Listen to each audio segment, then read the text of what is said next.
everybody. Thanks for tuning in. This is Austin with the Gaming Chair Podcast. Kind of wanted to do a little bit of a review here of the new DLC I kind of touched base on our first episode last Saturday. If you want to check out that episode and future episodes, go ahead and go out to our Facebook page at the Gaming Chair TV or our website, thegamingchairs.com, as well as our YouTube page, The Gaming Chair TV. There we'll catch our latest podcasts, as well as our other videos and reviews that we're doing, in addition to any articles or reviews we're also putting out on our website. There you can also find our Twitter, Patreon. Feel free to subscribe to there. We got some good benefits coming out, as well as we have a merch store with some good quality merch out there for if you're interested. Anyways, like I said, here to do a little bit of review that kind of touched base on in our last episode. It's for Total War Warhammer 2, the Warden and the Paunch DLC that comes out May 21st. Right now, it is currently $9 on Steam. I think it's actually on sale right now until it releases. They typically do that with their DLC. It looks really promising. Looks to breed a lot of life into it. So how I'm going to start out is I am going to show the official trailer.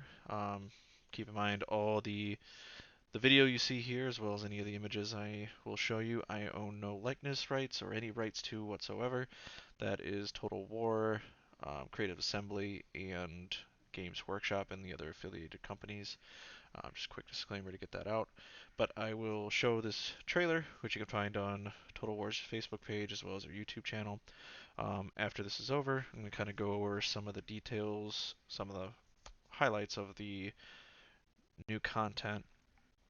I will also do another video here detailing some of the units for each faction, but this one's just kind of going to be an overview. So again, going to play the trailer for you, and then I'll be back in touch afterwards.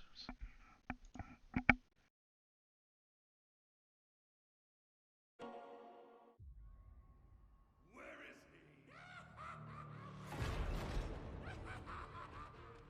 he? It has been many years, but this city will never be safe. Not whilst he is still out there.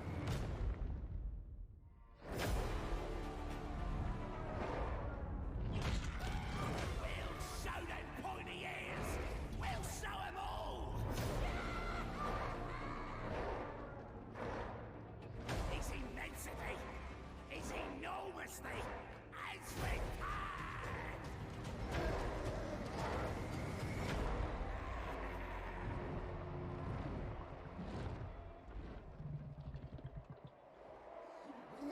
Just warming up! A storm comes to Ulthuan. It is my duty, our duty, to endure. It's time we give the pointy heads a proper fight!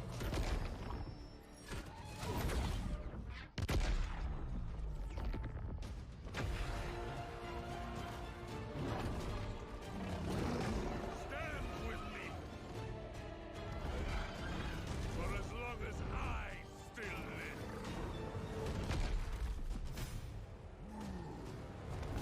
For Ibress will never fall.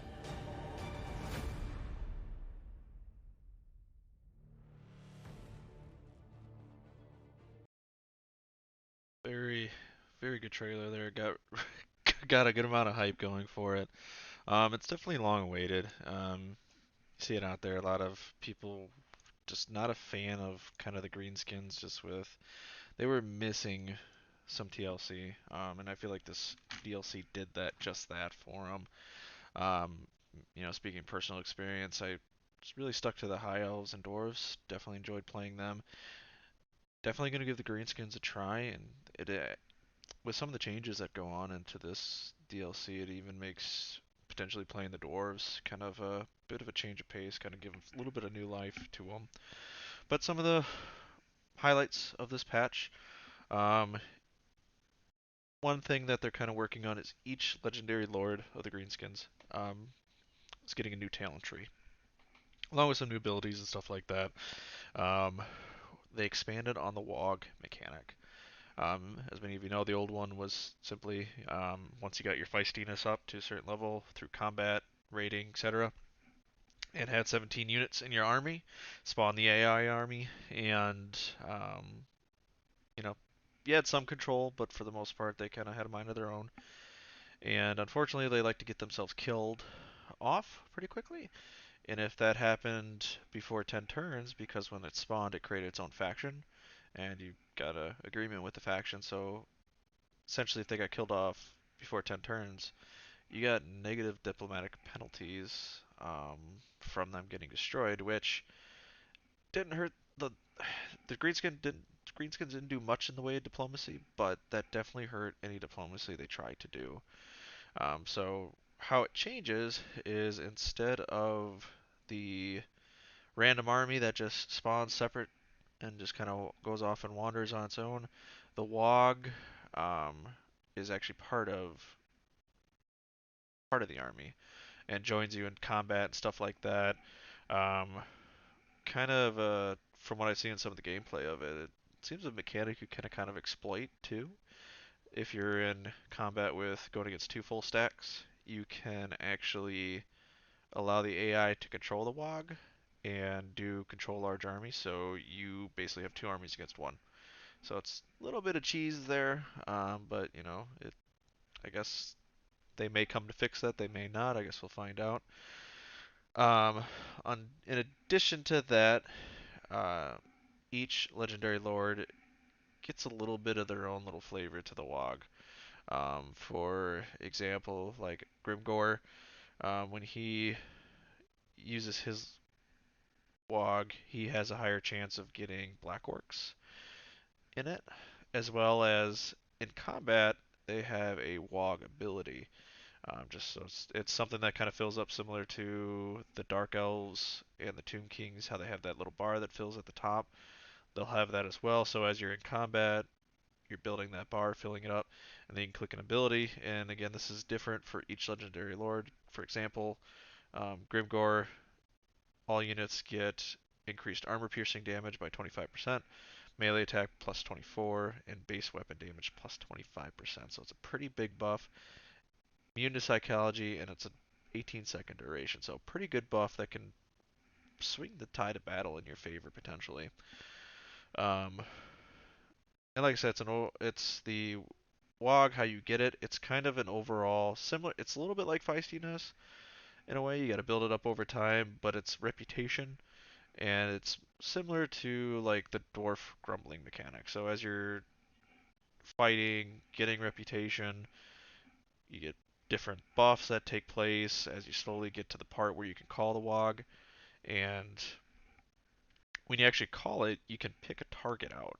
Um, and when you pick the target out, when you successfully destroy the target, you have 20 turns to do it. And when you successfully destroy the target, you get a trophy. And these trophies, depending on how hard the target was, will give you different buffs that will prolong through the rest of the campaign. After the 20 turns, you do lose the WOG, so you will have to build that back up eventually afterwards. But it's not. As long as you're out there kind of fighting and doing what greenskins do, it shouldn't be too difficult. Um, there's a new starting location for Azog, one of the legendary lords. Kind of spice things up. It looks like it's up towards kind of where um, the northern part of the world adds mountains, and they looks like they added a few settlements in too to kind of give it a little bit of a change.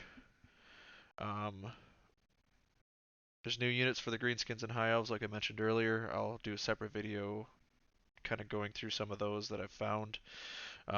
New Confederation mechanic, similar to kind of how the Norska had it. So if you defeat the another Greenskins faction's boss in combat, you're able to confederate them. You can also execute the Lord if you want to for negative to diplomatic relations, or you can release them and it gives you a little bit of a plus to diplomatic relations. I'm sure there's scenarios where you may not want to confederate, but overall it seems like it's just better to confederate. Um, they added a new zone in the Badlands called Marshes of Madness. Um, Not a whole lot on the lore. I don't know a whole lot on the lore on it. Not a big, huge lore guy. I know a little bit, but um, it adds some undead faction, the Strigoi Empire, in there because that's actually their native homeland. Um, they kind of reworked some of the settlement control to kind of make it a little more competitive. Um, they removed some of the control from the non-playable greenskin factions like Red Fang and Bloody Spear. It gave it control to some of the different factions as well as created some Skaven factions to throw in there to kind of keep one greenskin from getting too powerful. Because as you see in some playthroughs, most likely if you're especially for like the dwarves, you'll see like Grimgor have like all the Badlands under his control pretty quickly. So potentially could slow that down with the sprinkling of some more Skaven. As well, for example, with the Red Fang tribe, they now control Karok Drawn instead of it was the Bloody Spear that controlled it. So it seems like even though the Bloody Spears still have a lot of cities under their control, it kind of adds a bit of a new element to it. What else? Zufbar now only controls Zufbar, and they gave the um, rest of those settlements in that province control over the Skaven. So it adds a new flavor to not only the dwarves and of course the greenskins as well, but also the vampire counts as now they have Skaven as well as dwarves to worry about, but it also kind of takes some pressure off of the vampire counts because now they just don't have to deal with the heavily armored and powerful dwarven faction there. They had a bunch of new buildings as well. Haven't been able to get those added just because it seems like with the agreement, kind of with the early access, since there's still about a week to go, a lot of information isn't leaked on there.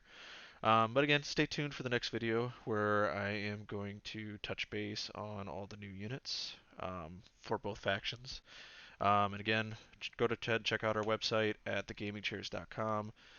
Find our latest information that we put out there, latest podcast, as well as links to all of our social media outlets Twitter, YouTube, Facebook, Reddit, Instagram, all that good stuff, as well as our merch store and the link to our Patreon to support us.